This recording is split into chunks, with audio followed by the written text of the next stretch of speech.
কোনোভাবে মিডিয়াকে নিয়ন্ত্রিত করে মুক্তি দিয়ে একটা গণতান্ত্রিক পরিবেশ কিন্তু তৈরি করা যায়। বৈষম্য মুক্ত সমাজ গঠনের ক্ষেত্রে একটা নির্বাচিত একটা রাজনৈতিক সরকার যখন দায়িত্ব নেবে তখন কিন্তু আমরা সেই সরকারের পক্ষে অনেকটা এগিয়ে যেতে পারবো। সেই পথে আপনারা জানেন গতকালই একটা ভোটটাকের মতো কিছুটা ঘোষণা করেছে, আমরা সেটাকে স্বাগত জানাই। এবং আমি বলবো যে সরকারের উচিত রাজনৈতিক দলগুলিকে আস্থায় নিয়ে তাদের অঙ্গীকার আদায় করে যে সংস্কার প্রক্রিয়া চলছে সেগুলি যতটুকুই বাস্তবায়ন হয়েছে বাকিগুলো হবে।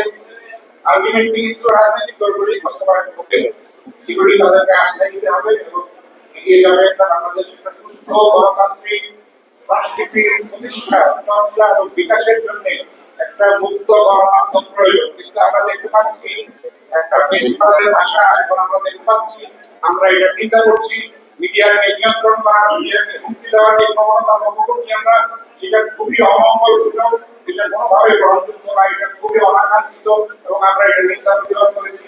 কোনোভাবে মিডিয়াকে নিয়ন্ত্রিত করে মুক্তি দিয়ে একটা গণতান্ত্রিক পরিবেশ কিন্তু তৈরি করা যায়।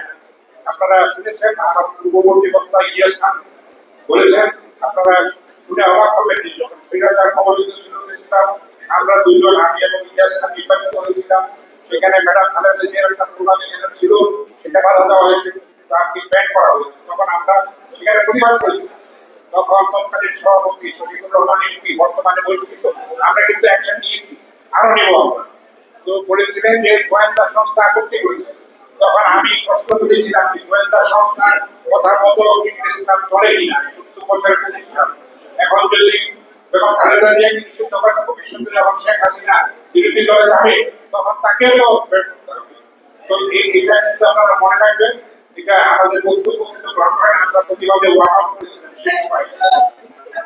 এবং আপনারা শুনে আশ্বস্ত হবেন যে যেটা বলেছে আমরা কিন্তু অ্যাকশন নিয়েছি। মির্জা ফখরুল ভাইকে যারা লাঞ্ছিত করেছে তাদেরকে আমরা বহিষ্কার করেছি, আরো করবো আমরা।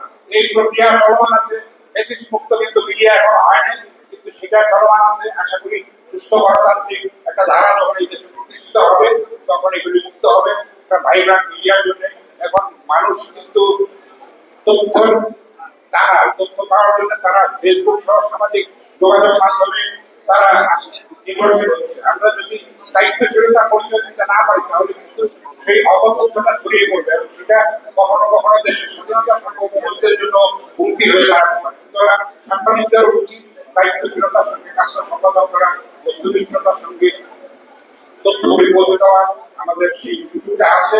আমরা দীর্ঘকাল সত্যি ছিলাম, এখন না ভেঙে পড়ে আছি, আমরা কথা ভুলে দেওয়া হয়েছে, কিন্তু আমরা সেটা উঠতে পারছি না।